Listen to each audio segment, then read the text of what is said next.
امام ابن تیمیہ ان کے بارے میں آتا ہے کہ بعض اوقات یہ صبح سے ظہر تک صرف استغفار کرتے تھے. اور وہ کب کہ جب انہیں کوئی مسئلہ سمجھ نہیں آتا تھا, کوئی بات سمجھ نہیں آتی تھی, تو اس پر وہ فرسٹریشن کا شکار نہیں ہوتے تھے, یا ادھر کمپلینٹس اور ادھر کمپلینٹس, مجھے سبق نہیں آ رہا, مجھے بات سمجھ نہیں آ رہی, وہ بیٹھ کر صرف استغفار کرتے تھے. پہلے ہم امام ابن تیمیہ کا تعارف آپ کو کرائیں گے.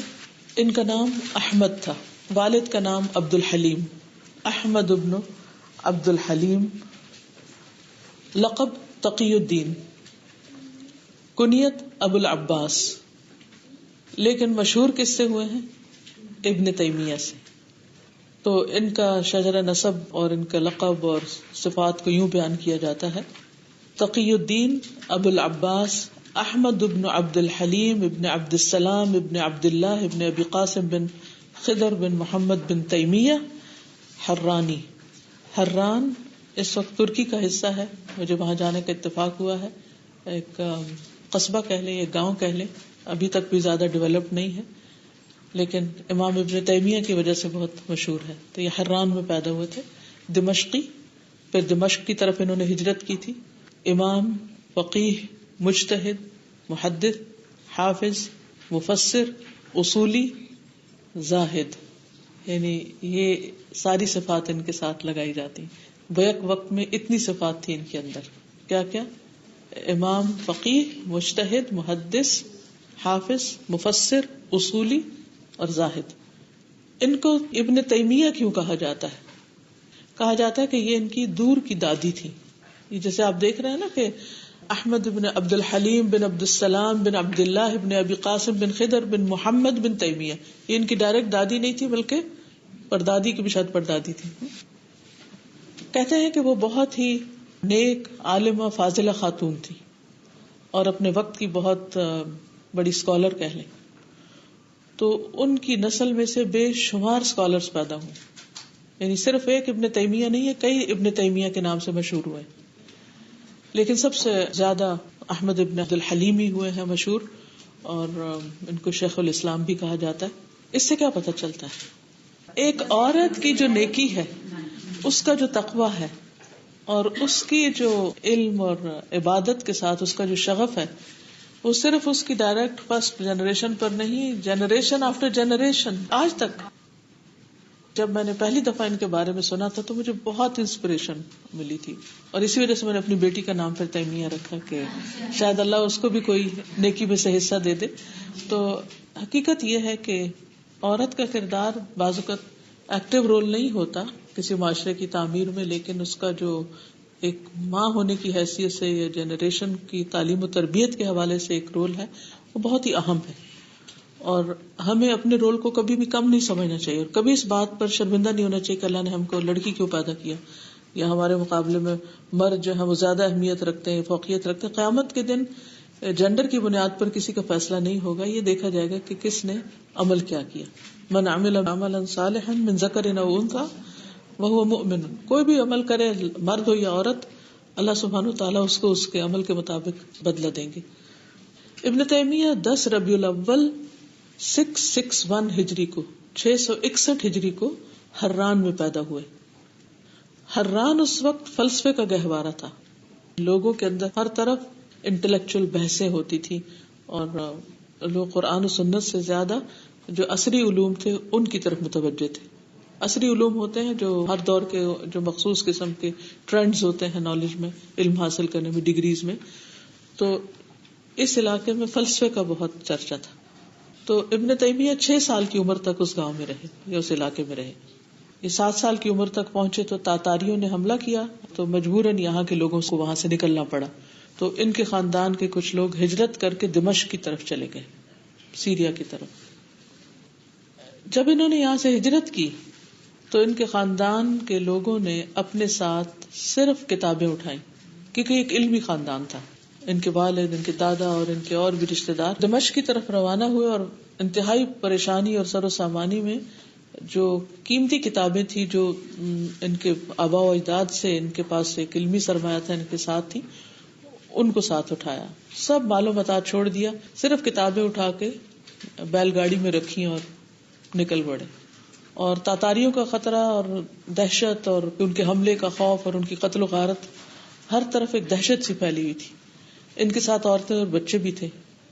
اور پھر یہ تھا کہ چونکہ بہت سارے لوگ تھے تو پیدل اتنا سفر اور ساتھ کتابیں اتنی بھاری اور ان سب کو لے جانا مشکل تھا، تو گاڑی کو خود کھینچ کھینچ کر، وہ جو ہوتا ہے کارٹ سمجھے، تو جس کارٹ پر کتابیں رکھی ہوئی تھی اس کو خود کھینچ رہے تھے.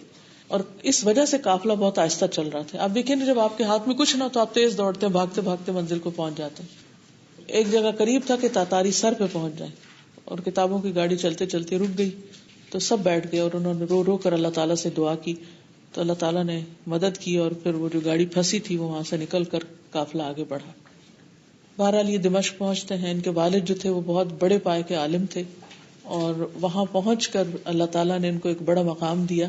دمشق کی جامع مسجد میں درس و تدریس کی مسند پر فائز ہوئے اور دارالحدیث سکریہ کے شیخ بھی تھے.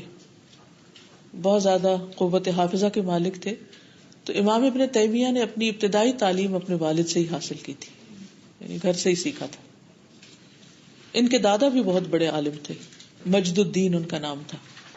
والد کا نام عبد الحلیم تھا، دادا کا نام مجد الدین. اور لوگ بہت کثرت کے ساتھ ان کے حلقہ درس میں آتے تھے.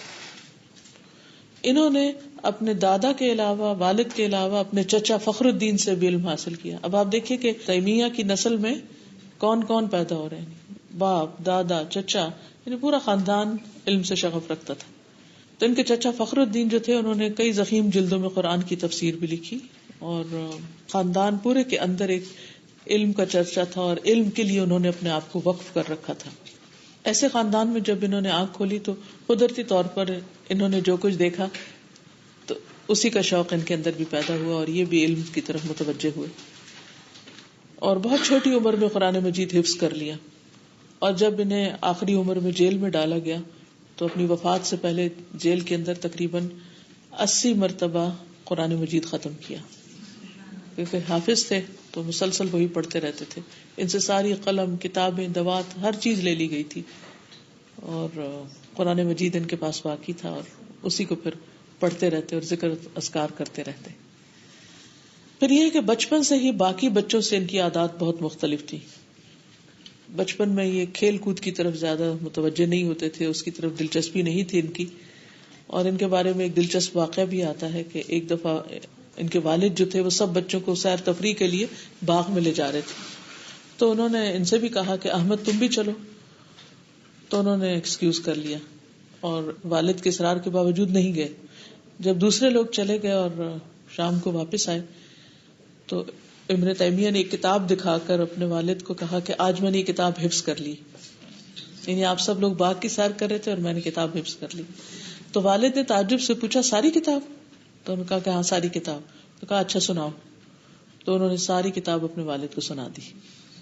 تو انہوں نے ان کو گلے لگایا، بوسہ دیا اور کہا کسی اور کو مت بتانا ورنہ تمہیں نظر لگ جائے گی. یہ حیات امام ابن تیمیہ ابو زہرہ المصری نے اپنی کتاب میں اس واقعے کا ذکر کیا. ان کے غیر معمولی حافظہ کے بارے میں ابو زہرہ مصری العقود الدریہ ایک کتاب ہے، اس کے حوالے سے لکھتے ہیں کہ حلب کے ایک مشہور عالم دمشق آئے. حلب اور دمشق قریب قریب ہی ہیں، تقریباً 4 گھنٹے کی شاید ڈرائیو ہوگی. ان دونوں شہروں میں جانے کا اتفاق ہوا مجھے. تو انہوں نے کہا میں نے سنا کہ یہاں ایک لڑکا احمد ابن تیمیہ ہے جو بہت غیر معمولی حافظے کا مالک ہے، یعنی اس کی میموری بہت اچھی ہے. تو میں اسی لیے یہاں آیا ہوں کہ ذرا اس کو دیکھ لوں. بعض اوقات ایسا ہوتا ہے نا کہ ان یوزل قسم کی مثالیں ہوتی ہیں تو لوگوں کے لیے حیرت کی، ایکسائٹمنٹ کی بات ہوتی. ایک درزی نے کہا ہاں ایسا ہے، اس شہر میں ایسا بچہ ہے تو آپ یہاں بیٹھے، ابھی وہ یہاں سے گزرے گا.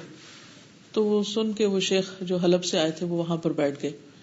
تھوڑی دیر کے بعد احمد ابن تیمیہ وہاں سے گزرے تو درزی نے کہا کہ یہ جو لڑکا بڑی سی تختی اٹھا کے جا رہا ہے یہ ہے احمد.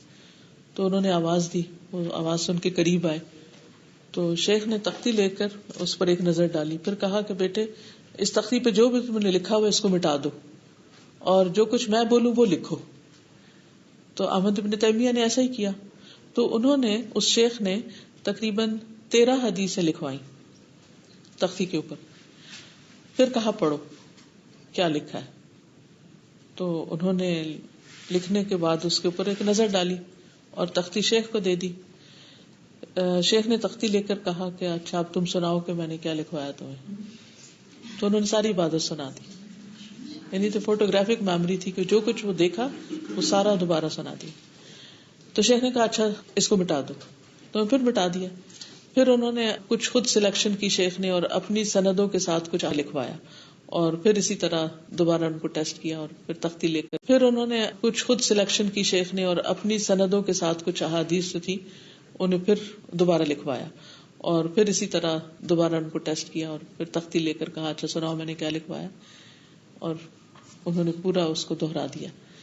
تو یہ سن کے وہ بہت ہی خوش ہوئے وہ شیخ, اور کہنے لگے کہ یہ لڑکا اگر زندہ رہا تو بہت بڑا مرتبہ پائے گا, کیونکہ میری نظر سے آج تک ایسا بچہ کوئی نہیں گزرا کہ جس کا حافظہ اتنا اچھا اور جس کے اندر اتنی ایکوریسی. اچھا ایسا نہیں کہ آج ایسے لوگ نہیں ہوتے, آج بھی ہوتے ہیں, لیکن ان کے ٹیلنٹ کی کوئی قدر کرنے والا, اور سب سے بڑھ کر ان کے والدین ان کو صحیح ڈائریکشن نہیں دیتے, یا جی ڈسٹریکٹڈ ہوتے ہیں اور چیزوں میں ان کے. بالکل. ایک بات یہ بھی یاد رہے کہ یہ وہ دور تھا جب تاتاریوں نے عراق پر حملہ کر دیا تھا, اور پھر آپ کو معلوم ہے کہ عراق میں علم کے جتنے بھی خزانے تھے انہیں ختم کر دیا تھا, اور اسی وجہ سے پھر جو عراق کے لوگ تھے ان کے اندر جہالت آ گئی تھی, ان کو اپنے عقیدے کا بھی صحیح طور پر معلوم نہیں رہا تھا. اسی لیے عراق ہی کے ایک شہر واسط سے کسی نے کہا کہ ہمیں بتایا جائے کہ ہمارا دین اصل میں ہے کیا. تو اس کے جواب میں پھر یہ کتاب, پہلے انہوں نے انکار کر دیا کہ عقیدے پر اور بہت کچھ لکھا ہوا تو آپ وہاں سے پڑھ لیں, لیکن انہوں نے کہا کہ نہیں, ہمیں مختصر انداز میں جو ضروری اہم باتیں وہ بتا دی جائیں. تو پھر انہوں نے عصر سے مغرب کے دوران یہ کتاب لکھی تھی, جو ہم انشاءاللہ کوشش کریں گے کہ 5 دن میں پوری ہو جائے انشاءاللہ تعالی. امام ابن تیمیہ کی عمر تقریباً 22 سال تھی, 22 ایئرس, کہ ان کے والد کا انتقال ہو گیا, اور دارالحدیث سکریہ کی جو مسند تھی علم کی وہ خالی ہو گئی. تو اس زمانے میں دستور یہ تھا کہ استاد کی تقرری پر ان کے پہلے درس میں شہر کے بڑے بڑے جو ایلیٹ کلاس کے لوگ تو جو اشرفیہ اور معزز لوگ تھے وہ شریک ہوتے تھے, یعنی قاضی اور یعنی جو ہائی کلاس کے جتنے بھی لوگ ہیں, پڑھے لکھے بھی اور ادروائز بھی.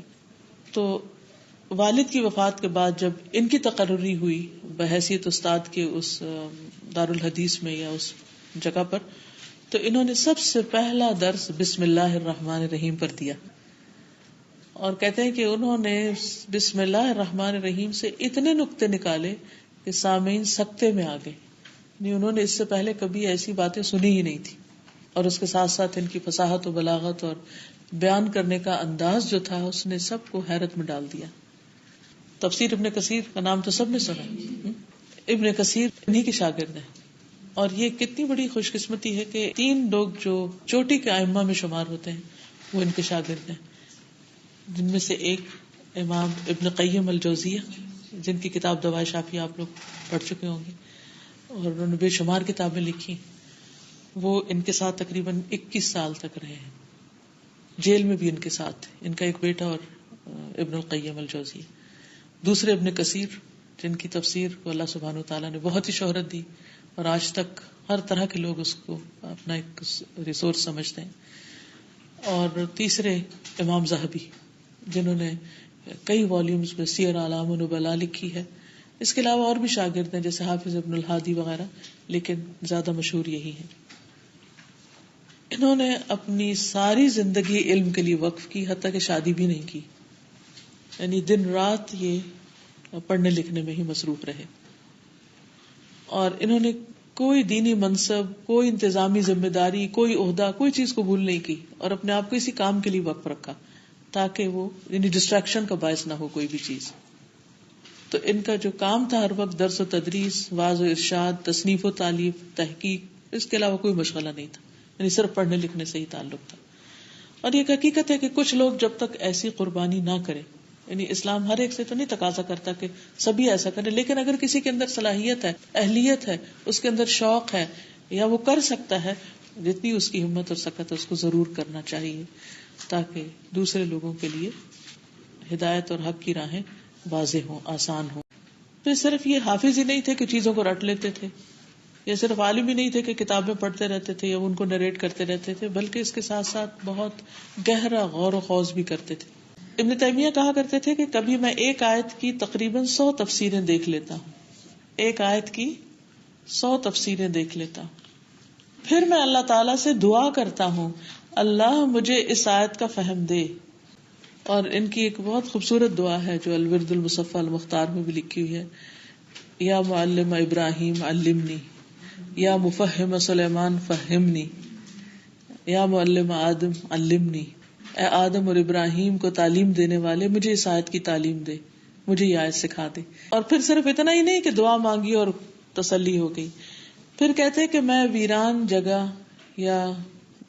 جگہ کی مسجد یا کسی ایسی جگہ چلا جاتا اور اپنا چہرہ مٹی میں لت پت کرتا اور اللہ تعالیٰ سے دعا مانگتا کہ اے ابراہیم کو سکھانے والے مجھے بھی فہم عطا کر، ان کو رشد دینے والے مجھے رشد عطا کر. یعنی اتنی عاجزی، انکساری، اتنی ہمبلنس کہ آئی ایم نتھنگ. ہم لوگ 4 کتابیں پڑھ لینے کو کافی سمجھ لیتے ہیں، یا کوئی لیکچر سن لیا تو اس کو اپنے لیے کافی سمجھ لیتے ہیں. جسے کہتے ہیں نا کہ ایک علم کے لیے طلب اور تڑپ، یعنی علم حاصل کرنے والے کو کیا کہا جاتا ہے؟ طالب العلم. تو بعض اوقات میں سوچتی ہوں واقعی یہ طالب بھی ہیں جن کو ہم طالب علم کہتے ہیں، ان کو زبردستی تو نہیں بٹھا دیا گیا کہ ان کے اندر تو کوئی شوق نہیں، کوئی چاہت تو ہے نہیں، بس مجبوری ہے کیونکہ وہ ایک سرٹیفکیٹ لینا ہے یا پھر وہ کہیں نام لکھوانا ہے. یہ عادت بن گئی، ایک روٹین ہے، جیسے اور کام ہے، بازار جاتے ہیں ایسے چلو کوئی درس بھی اٹینڈ کر لیں، بس ہو گیا کافی ہے. حدیث میں آتا ہے من تواضع للہ رفعہ اللہ، جو اللہ کے لیے تواضع اختیار کرتا ہے اللہ تعالیٰ اس کو بلندی عطا کرتا ہے. تو بہت کم اسکالر ایسے ہوئے ہیں جنہیں ان کی زندگی میں شہرت نصیب ہوئی ہو. ان کے مرنے کے بعد لوگوں نے زیادہ تر ان کو اپریشیٹ کیا یا ان کی کتابوں کی طرف متوجہ ہوئے. لیکن امام ابن تیمیہ ایسے اسکالر تھے کہ جن کو ان کی زندگی میں بہت بڑا مقام اور مرتبہ ملا اور لوگ ان کے شیدائی ہو گئے. تو جب کسی کو دنیا میں کوئی نعمت ملتی ہے تو حدیث میں کیا آتا ہے؟ کل ذی نعمت محسود، ہر نعمت والے سے حسد کیا جاتا ہے. تو ساتھ ہی حاسد پیدا ہو گئے. اور آپ نے دیکھا ہوگا کہ جب کسی مجلس میں کسی کی بھی تعریف ہو رہی ہوتی تو عموماً لوگوں کا ریئیکشن کیا ہوتا ہے؟ فوراً ہی وہاں کوئی ایسی بات نکال لیتے ہیں کہ جس سے اس کو، تو یہ کیوں انسٹنٹ ریئیکشن ایسا کیوں ہوتا ہے کہ کسی کی تعریف لوگ سن نہیں سکتے، اس کو برداشت نہیں کر سکتے. اور اگر آپ کے سامنے 2-4 دفعہ کوئی کسی کی تعریف کر لے تو خواہ مخواہ کی ایک ضد پیدا ہو جاتی ہے کہ اچھا اسی کا نام کیوں بار بار لیا جا رہا ہے، چاہے وہ کسی بھی اعتبار سے، ضروری نہیں کہ علم میں، دنیاوی اعتبار سے کسی کے علم اور ہنر کی. مثلاً اگر آپ کے میاں آ کے کہیں کہ فلاں کے گھر کا کھانا بہت اچھا تھا تو یہ تعریف آپ کیسے سنیں گے؟ تو عام طور پر کسی کی تعریف سننا بھی انسانوں کے اوپر بہت گراں توڑ کیا. یعنی وہ ایسے اسکالر تھے کہ جنہوں نے حق کو عام تو کیا لیکن یعنی باطل کا توڑ بھی کیا.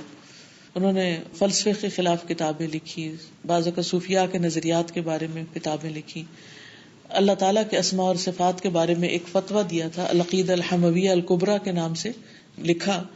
تو اس کی وجہ سے بہت سے جو گروہ تھے خود مسلمانوں کے اندر، انہوں نے ان کے خلاف ایک ہنگامہ برپا کر دیا اور انہیں حق گوئی کی سزا میں 3 بار جیل جانا پڑا، انہیں قید کر دیا جاتا تھا. جب تاتاریوں کو شکست ہو گئی تو امام ابن تیمیہ زیادہ تر اپنا وقت جو تھا وہ درس و تدریس اور دین کی اشاعت میں گزارنے لگے.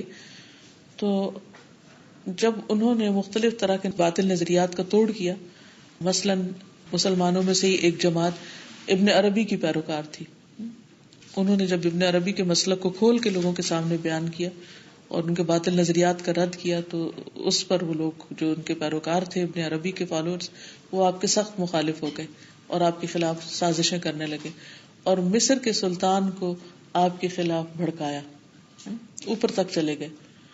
تو اس نے یعنی سلطان مصر نے آپ کو بلایا اور جیل بھیج دیا اور اس طرح آپ تقریباً 18 ماہ جیل میں رہے، یعنی فرسٹ ٹائم 18 months تک. لیکن وہ صرف ایک طرح سے نظر بند ہی تھے، ان کو باقی سہولیات میسر تھی. جیل میں ہر قسم کی سہولت تھی، ہر شخص کو آنے جانے کی اجازت تھی، ملنے کی، لوگ آتے فتوے پوچھتے، آپ ان کو جواب دیتے اور کسی قسم کی کوئی تنگی نہیں تھی. تو آخر کار ایک عربی شخص تھا جس کا نام امیر بن عیسیٰ تھا، امیر ابن عیسیٰ، اس کی سفارش سے آپ رہا ہو گئے.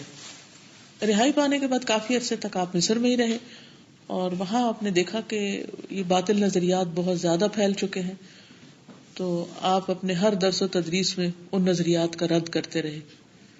تو اس پر پھر ان لوگوں نے شکایت کی امیر کو اور دوبارہ جیل میں بھیج دیا. تو اس وقت آپ تقریباً 12 مہینے یعنی 1 سال دوبارہ جیل میں رہے. سال کے بعد سلطان مصر نے خود ہی رہا کر دیا. ان کا کہ کوئی بڑی بات نہیں، یعنی جو کہتا وہ صحیح کہتا ہے، یہ لوگوں کی ایک حسد کی بنیاد پر ایک مخالفت ہے. تو وہاں سے پھر وہ واپس دمشق آ گئے. دمشق آئے تو ایک اور ہنگامہ کھڑا ہو گیا. اصل میں انہوں نے ایک فتویٰ دیا تھا زیارت قبور کے بارے میں، قبروں کو، گریو یارڈز کو وزٹ کرنے کے بارے میں. اور وہ فتویٰ یہ تھا کہ کسی قبر کی زیارت کے لیے خواہ وہ نبی صلی اللہ علیہ وسلم کی ہو، سفر نہیں کرنا چاہیے. یعنی جب آپ مدینہ جائیں تو آپ کی نیت کیا ہونی چاہیے؟ مسجد میں جانے کی، قبر وزٹ کرنے کی نہیں. تو اس پر لوگوں نے اس فتوے کو سلطان کے سامنے رکھا، اور جیسے عام طور پر لکھتے ہیں انہوں نے توہین کر دی نبی صلی اللہ علیہ وسلم کی. تو اس پر سلطان نے آپ کو قلعے میں بند کر دیا. اور اس بار آپ کے ساتھ آپ کے بھائی عبد الرحمن اور آپ کے شاگرد ابن القیم بھی جیل میں رہے. اب یہ جو تیسری بار جیل میں رہے ہیں، یہ ایک لمبا عرصہ تھا، اور اس میں حیرت انگیز چیزیں آپ کے اخلاق اور کردار اور آپ کی مصروفیات اور ان تمام چیزوں کے بارے میں ہمارے سامنے آتی. سب سے پہلی بات تو یہ ہے کہ آپ قید کو نعمت سمجھتے تھے، قید کو نعمت سمجھتے تھے. اب دیکھیے کس درجے کی پازیٹیو تھنکنگ ہے کہ ایک وہ چیز کہ جس کو سارے لوگ ایک بدنامی کا ذریعہ اور ایک پریشانی کا ذریعہ سمجھتے ہیں، اس کو یہ اپنے لیے نعمت سمجھ رہے ہیں. کہتے ہیں ان قلعے کے اندر جب قید کیا گیا کہ اگر میں اس قلعے کو سونے سے بھر کر اللہ کی راہ میں خرچ کروں تو میرے نزدیک یہ اس نعمت میں جانے کے شکر کے برابر نہیں. نعمت کون سی؟ قید میں جانے کی. یعنی لوگوں نے مجھے قید کر دیا، یہ اتنی بڑی نعمت ہے میرے لیے کہ میں اگر اس کا شکرانہ ادا کرنے کے لیے یہ پورا قلعہ جس میں مجھے قید کیا ہوا اس کو سونے سے بھر کے خرچ کروں، صدقہ کر دوں تو بھی کافی نہیں. بات سمجھ میں آ گئی؟ یعنی اتنا زیادہ شکر ادا کرتے تھے کہ مجھے یہاں بھیج دیا گیا. کہتے ہیں کہ یہ لوگ جو میرے لیے نیکی کا سبب بنے ہیں، میں ان کو اس کا بدلہ نہیں دے سکتا، کیونکہ قرآن کے ساتھ جڑنے کا وقت زیادہ مل گیا ان کو. تو ایک مرتبہ کہنے لگے کہ المحبوس من حبس قلبه عن ربه والمأسور من اسرہ ہواہ. محبوس قیدی، المحبوس قیدی دراصل وہ ہے من حبس قلبه عن ربه جس کے دل کو اس کے رب سے محبوس کر دیا گیا، یعنی جس کا دل اس کے رب سے دور ہو گیا ہو. یعنی اللہ کی یاد اس میں نہیں آتی، یعنی وہ دل قید ہے جس میں اللہ کی یاد داخل نہیں ہوتی. قرآن مجید کے ساتھ گہرا تعلق قائم ہوا اور اس کے ایسے معنی کا ان پر انکشاف ہوا کہ جس سے پہلے کبھی نہیں ہوا تھا. تو ابن تیمیہ کہتے ہیں کہ اللہ نے اس قید میں اس بار قرآن کے معنی اور اصول علم میں سے کچھ چیزوں کے میرے اوپر انکشاف کیے ہیں کہ بہت سے علماء ان چیزوں کی تمنا کرتے تھے. بہت سے علماء تمنا کرتے تھے کہ ان کو وہ باتیں سمجھ میں آئیں جو نہیں آئیں، اور اللہ نے مجھے یہاں لا کر سمجھا دی. اور کہتے ہیں کہ اور قرآن کے معنی کو سمجھنے کے علاوہ میں نے جن چیزوں میں اپنا وقت ضائع کیا اس پر مجھے بہت افسوس ہے. یعنی اس سے پہلے میں جو اور چیزوں میں لگا رہا وہ ورتھ نہیں تھی. پھر اسی طرح عبد الرحمن عبد الخالق کہتے ہیں کہ ہمارے شیخ نے کہا اللہ جانتا ہے میں نے ان سے زیادہ بہتر زندگی والا کسی کو نہیں دیکھا. حالانکہ وہ جیل میں بند تھے، ان کو دھمکیاں دی جاتی اور پاؤں کے نیچے سے ہلا دینے والی خبریں سنائی جاتی، یعنی اتنی خوفناک قسم کی باتیں ان کو پہنچائی جاتی. اس کے باوجود وہ سب سے زیادہ مزے والی زندگی گزار رہے تھے اور سب سے زیادہ فراخ دل تھے. کہ دنیا کے حالات کچھ بھی ہو، موسم کیسا بھی ہو، لیکن ان کے اپنے اندر ایک سکون اور ایک جنت تھی. ان کا دل سب سے زیادہ طاقتور تھا، ان کا نفس سب سے زیادہ خوش تھا، کوئی ڈپریشن نہیں. نعمتوں کی رونق ان کے چہرے پر عیاں تھی. تعرف فی وجوہہم نظرۃ النعیم. ہم آپ کے پاس جاتے تو صرف اتنی ہی بات ہوتی کہ ہم ابن تیمیہ کو دیکھ لیتے، ان کی باتیں سن لیتے تو وہ سارے خوف ختم ہو جاتے اور سب کچھ شرح صدر، یقین اور اطمینان میں بدل جاتا. ساری پریشانی دور ہو جاتی. پاک ہے وہ ذات جس نے اپنی ملاقات سے پہلے ہی اپنے بندوں کو جنت دکھا دی اور ان کے لیے دارالعمل میں ہی اس کے دروازے کھول دیے کہ ان کے پاس جنت کی ہوا اور خوشبو پہنچ رہی, اور اس چیز نے ان کی قوتوں کو جنت کی طلب اور اس کی طرف دوڑنے کے اوپر لگا دیا. وہ جیسے وہ ایک صحابی تھے نا جیسے جنگ احد میں, کہ مجھے احد کے پار جنت کی خوشبو آ رہی, اور وہ کھجور کھا رہے تھے اور کھجوریں کھاتے کھاتے چھوڑ دی کہ نہیں اس میں تو بڑی دیر لگ جائے گی, تو وہ آگے بڑھ گئے. تو کہ حقیقت یہ ہے کہ انسان جب کسی چیز پر پوری طرح فوکس کر دیتا ہے اور اس کو پورے یقین اور شرح صدر کے ساتھ لیتا ہے تو پھر اس کے اندر سے لطف آنا شروع ہوتا. ابن قیم کہتے ہیں کہ میں نے ابن تیمیہ کو یہ کہتے ہوئے سنا کہ دنیا میں ایک جنت ہے, جو اس میں داخل نہ ہو وہ آخرت کی جنت میں داخل نہ ہوگا. یعنی وہ جنت کیا ہے کہ اللہ تعالیٰ کے ساتھ محبت اور تعلق اور عبادت میں ایسی لذت کہ اس کا لطف آ جائے. کیونکہ جنت میں بھی اصل لطف کس چیز کا ہے؟ اللہ کے دیدار کا اور اللہ تعالیٰ کے ساتھ ایک تعلق کا. کہتے ہیں کہ سجدے میں کثرت سے یہ دعا پڑھتے تھے جب قید کی حالت میں تھے, اللہم اعنی علی ذکرک و شکرک و حسن عبادتک, اے اللہ تو میری مدد فرما اپنے ذکر اور شکر کرنے پر اور اچھی طرح عبادت کرنے پر. تو اس لیے بہت ضروری ہے کہ اس دعا کو ہم بھی کثرت سے پڑھیں کہ اللہ تعالیٰ ہمیں توفیق دے کہ جو بھی ذکر شکر اور عبادت کرے وہ ایک اعلیٰ درجے کی ہو. کہ جیل میں ان کے آخری جو ایام تھے اس میں زیادہ وقت عبادت اور تلاوت قرآن مجید میں مشغول رہتے تھے. تو ان کے بھائی زین الدین عبد الرحمان کہتے ہیں کہ امام ابن تیمیہ نے میرے ساتھ قرآن مجید کے 80 دور ختم کیے, اور جب 81ویں مرتبہ یعنی 81 ٹائم سورۃ القمر کی اس آیت پہ پہنچے, ان المتقین فی جنات و نہر فی مقعد صدق عند ملیک مقتدر, کہ بے شک پرہیزگار لوگ باغوں اور نہروں میں ہوں گے, صدق کی مجلس میں عظیم بادشاہ کے پاس جو بے حد قدرت والا ہے. اس آیت کو پڑھتے ہوئے ان کی روح پرواز کر گئی. جب ان کا انتقال ہو گیا تو اس کی خبر قلعے کے مؤذن نے قلعے پہ چڑھ کر دی, جو وہاں اذان دیتا تھا اس نے سب کو اونچی آواز میں بتایا. تو بجلی کی طرح خبر پہنچ گئی شہر میں, تو لوگ پروانہ وار قلعے کی طرف دوڑنے لگے. قلعے کا دروازہ کھول دیا گیا, جنازہ قلعے سے باہر لایا گیا, اور 3 لاکھ سے زیادہ لوگوں نے جنازے میں شرکت کی. یہ وہ شخص ہے جن کو اندر بند کر کے رکھا ہوا ہے, لیکن لوگوں کے دلوں میں محبت کتنی ہے. اس لیے کہ سچ جو ہے وہ ہمیشہ اپنا اثر دکھاتا ہے, خواہ کوئی کتنے بھی جھوٹے الزام آپ پر لگا دے, لیکن سچائی اپنی جگہ سچائی ہی رہتی. حافظ ابن کثیر کہتے ہیں کہ دمشق کی تاریخ میں اس سے پہلے اتنا بڑا جنازہ کبھی دیکھنے میں نہیں آیا. پھر غائبانہ نماز جنازہ بھی پڑھایا گیا. حافظ ابن رجب کہتے ہیں کہ اکثر قریبی اور دور دراز کے اسلامی ممالک میں امام ابن تیمیہ کی غائبانہ نماز جنازہ پڑھی گئی, یہاں تک یمن اور چین میں بھی پڑھی گئی, وہاں تک کہ مسلمانوں نے ان کے لیے دعائیں کی. مسافروں کا بیان ہے کہ چین کے دور کے علاقے میں جمعے کے دن ان الفاظ میں اعلان کیا گیا کہ ترجمان القرآن کی نماز جنازہ ہے, یعنی اہل القرآن میں سے, اور قرآن کے ساتھ ان کی پہچان تھی.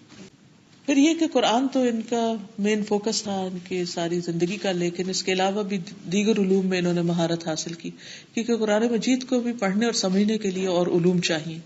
اور کہتے ہیں کہ بعض اوقات یہ دوسرے لوگوں کے ساتھ جب ان کے مناظرے ہوتے تھے یا یہ ڈیبیٹس ہوتی تھی تو لوگ حیران اور ششدر رہ جاتے تھے کہ قرآن تو جانتے ہی ہیں لیکن یہ باقی علوم کس طرح اتنے جانتے ہیں. کہا جاتا ہے کہ اللہ تعالیٰ نے امام ابن تیمیہ کے لیے علوم کو اس طرح نرم کر دیا جس طرح داؤد علیہ السلام کے لیے لوہے کو نرم کر دیا کہ جہاں سے جو چاہے اٹھا لیں. آپ ان کے فتاویٰ پڑھیں, اگرچہ کچھ اس سے کافی مشکل ہے لیکن کچھ اس سے بہت آسان بھی ہے. یعنی کہ کسی ایک سوال کا آپ جواب پڑھنا شروع کریں, آپ حیران ہو جائیں گے کہ آیت پر آیت, آیت پر آیت, ایک آیت سے دوسری آیت, ایک بات سے دوسری بات. یعنی وہ ساری چیزیں آپ نے پڑھی بھی ہوگی لیکن جس ترتیب کے ساتھ انہوں نے اس کو وہاں ذکر کیا تو حیران کن بات ہے. ابھی اس کتاب کے اندر بھی آپ دیکھیں گے کہ آیت پر آیت کوٹ کرتے چلے جاتے ہیں. عصر سے مغرب کے بیچ میں انہوں نے یہ کتاب لکھ ڈالی, تو حیرت ہوتی ہے نا کہ یہ ایک آیت کے اوپر ایک آیت, یعنی پورے دلائل کے دلائل انہوں نے دیے ہوئے ہیں. یہ صرف وہی شخص کر سکتا ہے کہ جس کی حقیقی معنوں میں علم کے اندر مہارت ہو اور وہ علم حاضر بھی ہو اور اس کے لیے مسخر بھی ہو. کہتے ہیں کہ یہ اس طرح جواب دیتے کہ دیکھنے یا سننے والا یہ سمجھتا کہ وہ اس فن کے سوا کچھ نہیں جانتے, اور فیصلہ کرتا کہ اس طرح کا کوئی اس میں ایکسپرٹ نہیں. اور ہر مذہب اور فقہ کے علماء ان کی مجلس میں شریک ہوتے اور ان کو کوئی نہ کوئی ایسی چیز ضرور ملتی جو اس سے پہلے انہیں نہیں پتا ہوتی تھی. اور یہ کبھی نہیں ہوا کہ انہوں نے کسی سے مناظرہ کیا ہو اور وہ ناکام ہو گئے ہوں، یعنی کسی کی بات کا جواب نہ دے سکے. اور شرعی اور عقلی علوم دونوں میں انہوں نے کلام کیا، اور ان کو کہا جاتا ہے کہ علم کا سمندر تھے. ابن سید الناس کہتے ہیں کہ یہ شخص علوم و فنون کا جامع ہے، سنن اور آثار کا حافظ ہے. ایسے عالم کے علماء ان جیسا علم نہیں جانتے. پھر نبی صلی اللہ علیہ وسلم کی اتباع اور ادب میں بھی بے مثال تھے. حافظ سراج الدین البزار کہتے ہیں کہ اللہ کی قسم، میں نے رسول اللہ صلی اللہ علیہ وسلم کا اتنا ادب اور احترام کرنے والا اور آپ کی اتباع اور آپ کی دین کی نصرت اور حمایت کی حرص رکھنے والا ابن تیمیہ سے بڑھ کر کوئی نہیں دیکھا. انہوں نے کم عمری میں ہی لکھنے کا آغاز کر دیا تھا. 17 ایئرس کے تھے جب انہوں نے قلم سنبھالا، اور 45 سال تک لکھتے رہے، 45 ایئرس تک. اور بہت تیزی سے لکھتے تھے، اسپیڈ بہت تھی رائٹنگ کی. آج کل تو ٹائپنگ کی اسپیڈ کا مقابلہ ہوتا ہے نا، لیکن ان کی رائٹنگ کی اسپیڈ بہت تھی. کہتے کہ ایک نشست میں 60 صفحے لکھ لیتے تھے. اور ایسا نہیں تھا کہ ان کی زندگی میں مشکلات نہیں آئی تھی، ان کی زندگی میں بہت مشکلات تھی. قید ہو رہے ہیں، لوگوں کی مخالفتیں ہیں، الزامات ہیں، لیکن اس کے باوجود بھی وہ لکھتے چلے گئے ہیں.